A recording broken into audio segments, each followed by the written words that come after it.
The next document trove is called Cointelpro. This was from 1956 to 1971. Was a series of covert and at times illegal projects conducted by the FBI aimed at surveilling, infiltrating, discrediting, and disrupting domestic political organizations.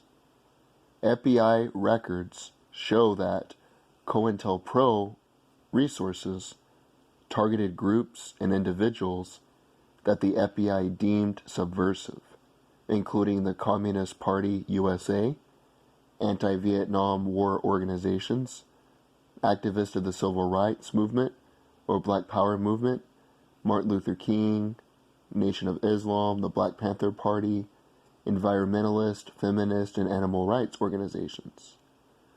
Just to interject a bit to provide some context, J. Edgar Hoover never went after the mob. He even denied that the mob exists, simply because he was compromised. Firstly, he was a known gambler. He would always go to the racetrack and gamble on horse racing. He would have a PR team that would show him paying $2 like everyone else, which was accepted by society. But then he would have one of his goons, one of his patsies, pay more money and bet on the horses, which was run by the mob, underworld, and organized crime. Also, he had a homosexual relationship with his second-in-command, Truman. I forget the guy's name, but he was second-in-command in the FBI. Him and Hoover would eat dinner together every day. They would spend a lot of time together. They both never married. Supposedly, the mafia had photographs of him dressed in drag. And since that was a fact, he never went after the mob because they had compromising information. He went hard after the civil rights movement to make up for not going after the mob. Also, he was born partially African American, but he identified as white because during that time, if you were of a darker complexion, you were treated as subhuman. So as a result, he tried to deny that he was part African American. He identified as white, but that's just a little context for you there.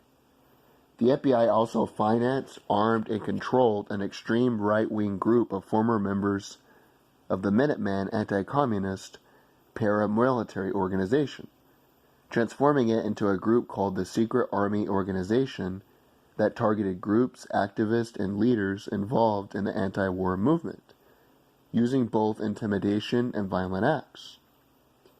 The FBI has used covert operations against domestic political groups since its inception. However, covert operations under the official COINTELPRO label took place between 1956 and 1971.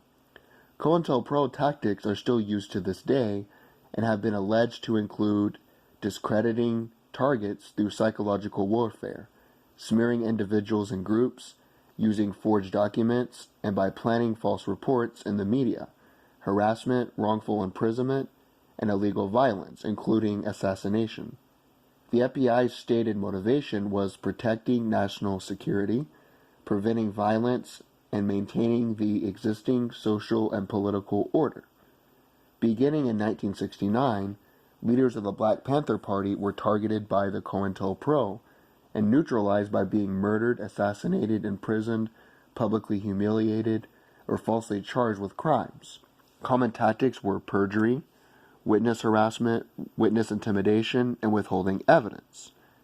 FBI Director J. Edgar Hoover issued directives governing COINTELPRO, ordering FBI agents to expose, disrupt, misdirect, discredit, or otherwise neutralize the activities of these movements, and especially their leaders.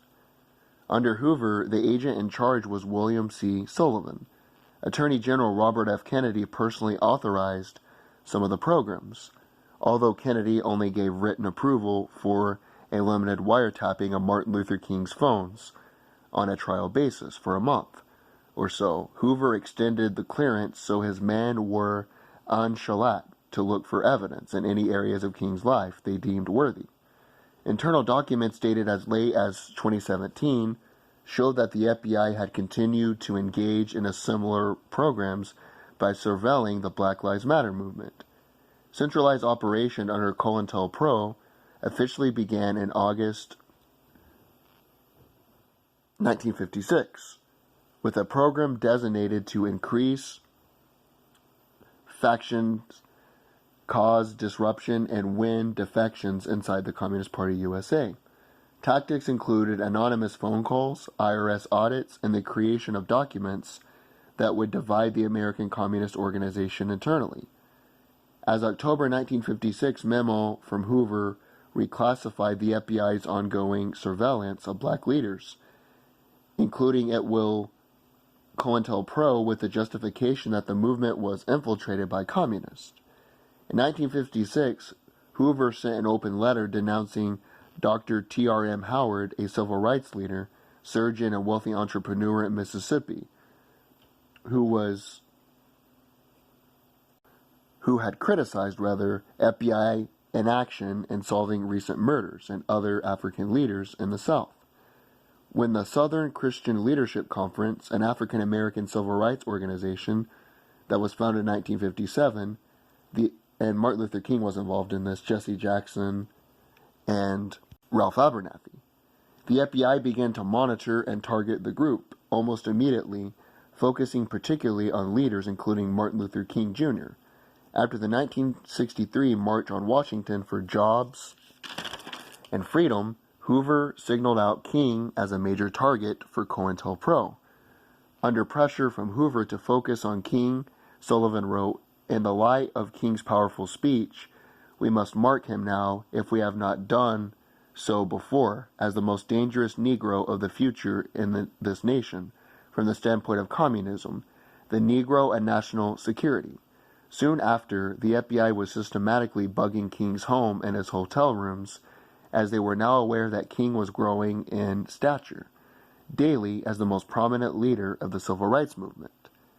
In the mid-1960s, King began to criticize the FBI for giving insufficient attention to the use of terrorism by white supremacists.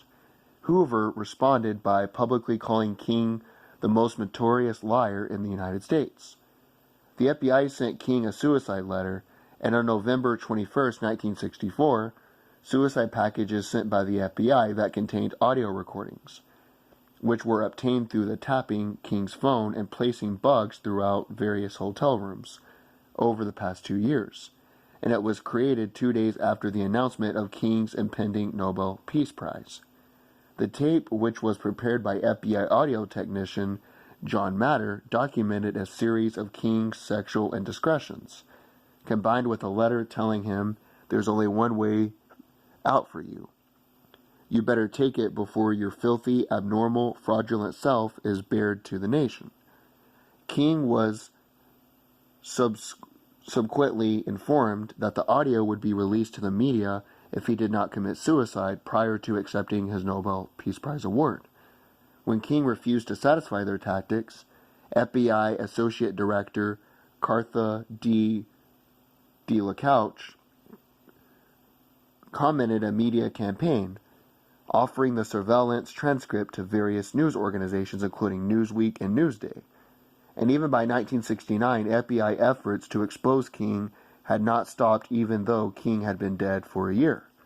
The FBI furnished ammunition to conservatives to attack King's memory and tried to block efforts to honor the slain leader. During the same period, the program also targeted Malcolm X. While an FBI spokesperson has denied that the FBI was directly involved in Malcolm X's murder in 1965, it is documented that the Bureau worked to widen the rift between Malcolm X and Elijah Muhammad through the infiltration and the sparking of debates within the organization, rumor mongering, and other tactics designed to monitor internal disputes, which ultimately led to Malcolm X's assassination. The FBI heavily infiltrated Malcolm's organization of Afro-American Unity in the final months of his life. In the Malcolm X biography, it asserts that most of the men who plotted Malcolm X's assassination were never apprehended, and that the full extent of the FBI's involvement of his death cannot be known. And there's actually on YouTube, I will put a link in the comments, if I remember, where the FBI is spying on Malcolm X. They even ask him if he wants to be an informant. He basically states that your own Treasury Secretary is printing paper rectangles that will be devalued. I would never sell out for something that is going to lose value. So there's even phone recordings of the FBI spying on Malcolm X. Now what's interesting about this is, although the program of Cointelpro ended, they say in 1973, it's also speculated that Black Lives Matter in 2017 was spied on. So the FBI, what they could probably do, and this is simply conjecture, again, is that they could have other programs that do similar things, but just change the names of these individual things. Also, the intelligence agencies did the same thing to Trump during the 2016 election. Obama had the intelligence agencies sign off on FISA warrants, and they illegally spied on the Trump campaign. But that's what these intelligence agencies do. The people change, the leaders change, the people who are in these organizations change, the names of the operations change.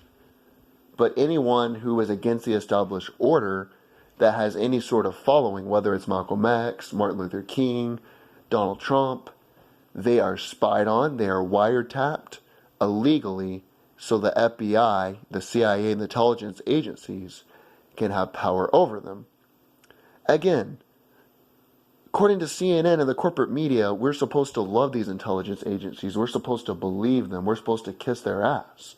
Even though I've just given you their own evidence that they illegally spied on American citizens, Cointelpro. They were thinking about killing American citizens to galvanize us into a war, Operation Northwoods, and they perform illegal mind control experiments on people with special needs. But according to the media, we're supposed to love the intelligence agencies. All right, the last video will touch on the released JFK documents.